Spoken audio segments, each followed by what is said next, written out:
My name's Kyria Chandler, and I was born in September of 1982. And so I have 3 children, Brielle, Kaya, and Bryden. And so I will say those are the 3 most memorable things. We'll give them each one.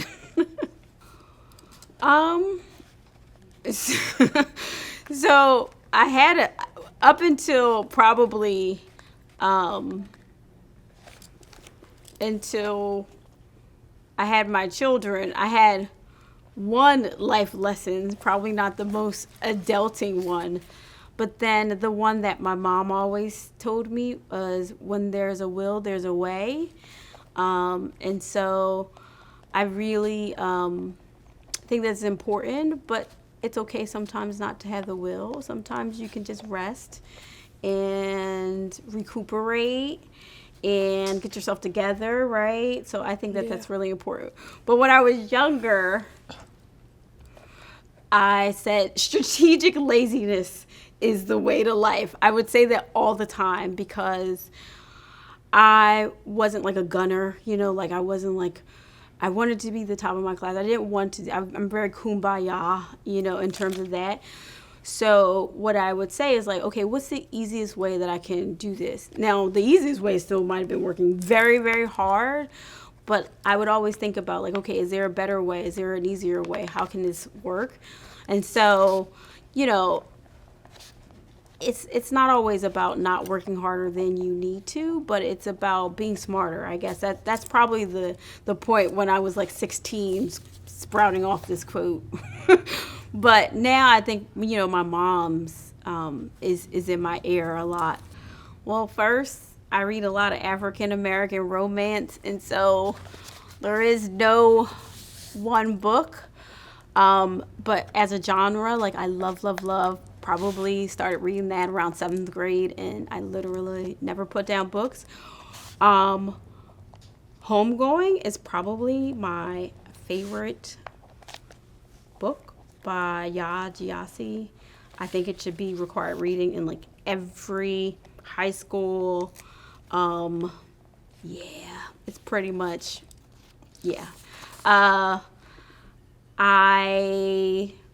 in terms of music pretty much makes me tick. Everything that I think of pretty much is music to it. So if I need to memorize something, if I need to think of a time, it's attached to a song and music. So that's pretty much impossible to say. But I really do love a good 90s R&B. So as a genre, and poem, I used to write poetry. I used to know so much more. So, those are the ones that I can think of off the top of my head. I believe in God, and God has created a path for you, and He gives you tests. And throughout your life, you're responding, but in general, you're where you're supposed to be. And you really don't get to question it. Now, as humans, we do. Right? So we do things we're not supposed to do all the time. But particularly as I've gotten older, and particularly since I've had some life-changing events since my grandmother died, I really try to be careful with questioning like life events. But when my grandmother was dying, she was in hospice, and I just had to see that extra patient. And I missed her last breath. And it was not worth it. I'll give you my family. We have kind of like some family commandments. Not like, we just have some rules that are written. And we keep them written on the wall. We probably had them written on the wall since the youngest one was like 2 or 3. And safety's always first, so we always consider your safety first. And so, not saying that you have to make the choice to do the safe thing, but you're always considering it. And the other thing is respect is the minimum. And, in my family, when it comes to relationship, you can have love, but if you don't have respect, you don't have anything. So, I really believe that what we say is truth and respect are the basis. So if you don't tell me the truth and you're disrespectful, what are we? I was one of those kids that said, I would like to be a doctor at 3. And then, of course, that's like an accepted thing. So then people really feed into that. By the time I was 8, I knew how to spell pediatrician. And I pretty much said and write that in everything I do, all the while doing theater, like the entire time. And then in high school, I checked all the boxes, right? I did well in school. I stopped theater my last year so I could get more practical, experience when it came to medicine. I was, a science major. I wanted to minor in theater, but, I did what you were supposed to do. And I think the one thing about medicine is like you can follow a roadmap, but eventually you have to figure out who you are and what you want to do. And for me, I did not have to really think about that from the time I was 3 until I was 26. I had already went through residency. I was like, oh, wow, I'm a doctor now. So what do I do now? So, you can have a little bit of a life crisis at that moment. I think I've still been trying to figure it out, trying to balance what I want to do when I grow up. Because I think it was so planned for me that once I saw that goal, yeah, I was the type of teenager that nothing could stand in my way. I don't know who that person was, but that's a person that I was. So in terms of after high school, I took a script and I followed it. I did some fun stuff along the way with my strategic laziness, right? But I was one of those people who were like textbook, good student, did what I was supposed to do, but in a creative way because I still considered myself a bit of an artist. Needless to say, I've not raised my children anything like that. So they the world is their oyster. So God bless them for figuring out what the heck they want to do when because I think that they have a much harsher. I think the average person versus what I went through, it was easy. You just check the next step. It's written for you. So I moved to Jersey in going into the 11th grade, and I didn't know anybody. So then I became very, very type A about college selecting. I had spreadsheets before there were, so that's when the internet was dial up. And so that's what I did. I mastered the internet with spreadsheets. And so I got my list down. I went everything, and I chose Rosemont College. And then Rutgers Camden surprised me and became the place that I chose. So I went to Rutgers Camden. I stayed in Jersey. And I had a really good experience there. It was, kind of a big fish in a small pond kind of thing. And I needed that because I was only 16 when I started college. So, wow. Yeah. I was a baby. Yeah, no, my dad came to my door and knocked on the RA's door across the hall and was like, I need you to watch out for my daughter because she's 16. I was like, you know what? Just say it louder for everyone to hear because no one knew until you just told everyone. So I think I needed that, that comfort, just really trying to come into womanhood during college where there's so many influences, right? That could be positive or negative, right? So it's good. It's really interesting that, for half my life, I grew up pretty much in North Philly. And then I grew up in West Philly and Delaware County. And then a year and a half, then I went to Jersey. So for the most part, by the time I went to college, I'm from Philly. I did not see myself as from Jersey. I had only been here for a short period of time. You would think somebody from North Philly, you would talk about gun violence or any of those things. I think that I knew of it, it became like such a normal thing. That was not what I feared. I think I picked up my mom's fear, and she lost a parent while she was little. And I really feared like losing a parent or losing a spouse. Um, Second to that would be snakes. I hate snakes. Okay.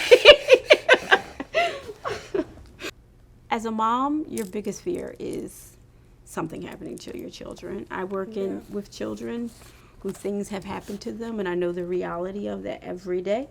So every day is a blessing. I could leave this earth at any time. It would be A-okay. I stay here because I want for my children to be okay. So, so I did not grow up Christian. I grew up Muslim. So, but I'm so Black, and Sunday dinners still exist. And so we grew up where my grandmother was the cook for the masjid or the mosque. So Sunday dinners started Friday afternoon when people start knocking on your door trying to get platters, and you cooked and you jumped in all throughout the weekend. And then, we would help her bring food for prayer. And that was how she made money, right? Like in her kitchen, cakes, pies, everything. So I had Sunday dinner all my life. Nobody compares to my like I had the best. And then I would say, and that stayed that way until I was in college, believe it or not. And then when I was in college, she started to get older, and we started to miss it. And we had formal Sunday dinners for a bit. And then by the time I was in med school, she started to get sick. So my Sunday dinner concept versus everybody, that was bread and butter, right? That was money. So I appreciate all of the things that Sunday dinners did, but for me, Sunday dinners were work. Lots of work, lots of work, hard work. I was all of, how you write those things when you're kids and you're like, I would never say anybody famous, because one, I was never delusional enough to think that I know Beyonce or Mary J. Blige or anybody that from any time period, or Aretha Franklin or Whitney Houston, Janet Jackson, all these people that I love well enough to say that they were my idol. I was always like that working person, even a teacher, right? Because no offense to teachers, I was like, I see you for this period of time. My mom is there all the time. So I would always say my parents, right? And my grandmother. Those are the people who made the biggest influence on me. I'm awkward. And I'm weird. And I'm also a nerd, right? Like on the outside, that's not how people have ever perceived me. Once I start talking, the nerd comes out, right? Yeah. And I think that person who always loved fashion. I've always loved for my hair and these things to be a certain way. But then you start talking, you're like, okay, she wants to be a doctor. She cares about science. She's reading politics. She loves history. I'm going to reference an article, the New York Times, this thing that I read. And then for a lot of young people, that went over their head. And then I was a theater kid, and we know about theater kids. So I was also a theater kid. So I say friends were tough for me growing up. I also moved around a lot. Not necessarily big things. Like people think when you move around, you move from Idaho to Kansas. I moved from house to house in neighborhoods just because my family got better. Like my mom was laid off for a while, and then she did better and did better and did better. And so, you do better, and I came with her. But I had a really hard time. So I went to Freedom Theater when I was 8, and those are my people. It's not one person, but it's a group of people that probably saved me. I do a lot of things. So for a living, number one, I'm mother. That's what I tell people.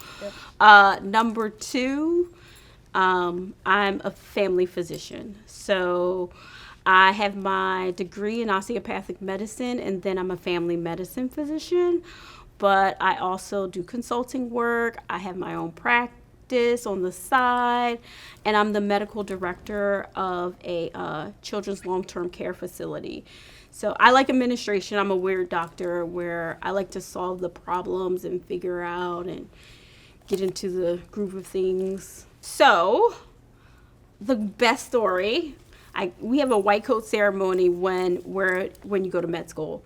So you get the short coat, right? And so you line up, it's a big deal. Parents are there. Some parents are like bawling their eyes out, cheering. Like, the induction into medical school seems just as big a deal as graduating, right? Because for a lot of people, you worked really hard. The speech that was told to us during that ceremony was that for every one of us, there were, I think, 15 or 16 other kids that wanted our seat. And I was like, oh boy, what?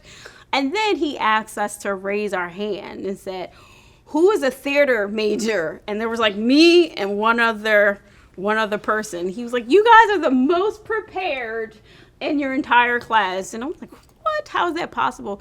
He's like, because you can go and you can improvise, you can think on the fly, and you'll figure it out. And that always stuck with me because sometimes you gotta fake it till you make it, right? Like sometimes I'm shaking in my boots, I'm sweating. And then my peers was like, nothing bothers you. It's like, I'm not in emergency medicine, so luckily I don't have to do that. But I think that theater is my everything. It allowed me to, whether I'm scared, whether I'm nervous, whatever the thing is that it sounds bad sometimes, but I can put on like a face, like literally the theater face, and I can persevere. You know, your grandmother died. You had a baby yesterday, right? You're on the floor, your back hurts, and you still give care. And so I think for me, it is probably the most influential thing that I've done in terms of how it's prepared me for medicine every day, right? Every day I use it. There's so many. So there's musical theater and then there's theater. You couldn't grow up in Black theater without being a good, big fan of August Wilson. That was like my first like big play that I did. So I would say definitely anything by August Wilson. In terms of musical theater, child, we can. I mean, I like Ren. I like The Wiz. And then I would be remiss if I say I like our Freedom Theater's Black Nativity version the best. It was beautiful. There's just so many local theater to me that when it's done well, it's amazing. So those are my favorites. So my kids are musical kids and creative writing. It's so funny because my husband's like, you gave all of it. So one loves writing stories, one's poetry, abstract art, one's drawing, literally at the Tyler Art camp as we talk. And then the other one also does a lot of drawing. Two are musicians. One works in the background in theater, like on the sets and things like that. None of them want to be in front of the camera. I think my middle one does, but she's quiet. She's not shy, but she's quiet. Yeah. So it'll be interesting to see what she does. Apparently, she can hold a note, but she will never sing in front of me, so who will ever know these things?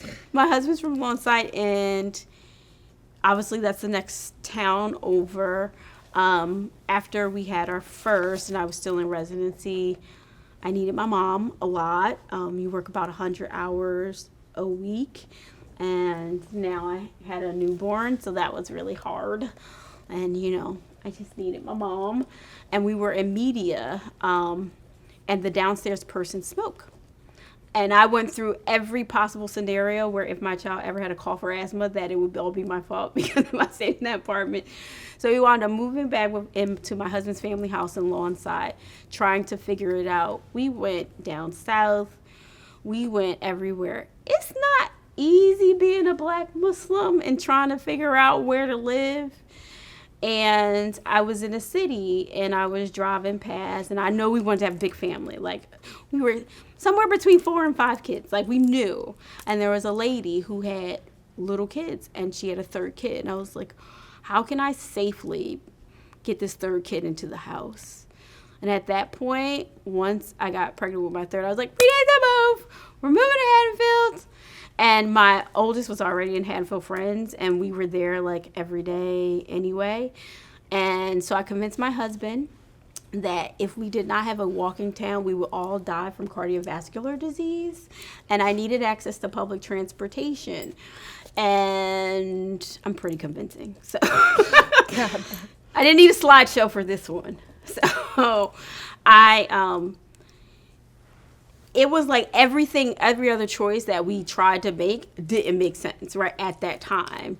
And it led us here. And even when we were looking for a house, it was just at the recession. And, Haddonfield was like recovering and there were houses for sale. So we were nervous that next year was going to be better and we wouldn't be able to afford it because we did not have a lot of money. A lot of people think doctors just are rolling in it. It's just not always the case. And so we were like really nervous, and my husband was like, I looked at everything. I can't find this house. And I said, let me see the list. And he was like, there's one house. You're not going to like it. It's just not what you need. I looked at it. I was like, that's fine. I walked in. I was like, this meets it. Thank you. He was like, wait, what? And I was like, I am a practical person. We can work on this. I love interior design. That's like my baby. That's what I do on the weekends and all of the things. And so that became like, it just fell into our lap too. Like everything just worked out.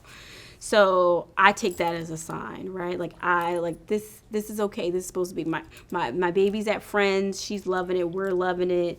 The house buying process was easy. Everything else we looked into, this is close to my family. This is close to my husband's home. All these things, walking, public, it just became, like I said, I'm a nerd. Like, it became like a spreadsheet and a list, and it checked everything. The thing that I knew that I had to work on was race, right? And it's not an easy choice because you went through all of that thing. The negative was race. And so that is why we had to really think about it, right? And so we knew what we were getting into. But I will say, in my experience, is that Haddonfield has been much more accepting than other towns. And I think that this era that we're in, that wasn't always evident to people, how sometimes a black family or a black person could come into an area and say that, hey, this is okay, but that's not okay. In my heart, I knew that this was going to be as good at or as better as anything that I have seen, and I've seen a lot in my life. And so I knew we would be okay. There's always going to be people that say things. So I'm always going to have to deal with race. I get up every day. I'm dark skinned. It's not something that I don't know. So I think that it became proximity and really, God, God in the way that he led us here.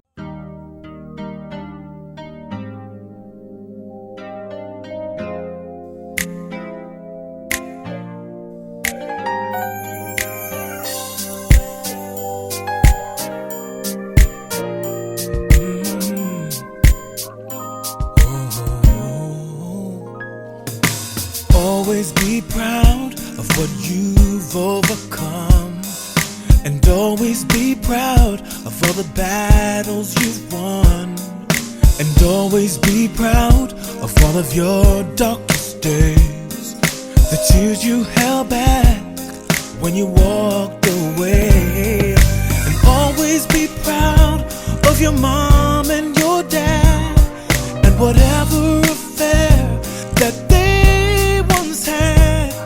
Always be proud of your very first kiss, and always be proud of every friend that you miss. Oh.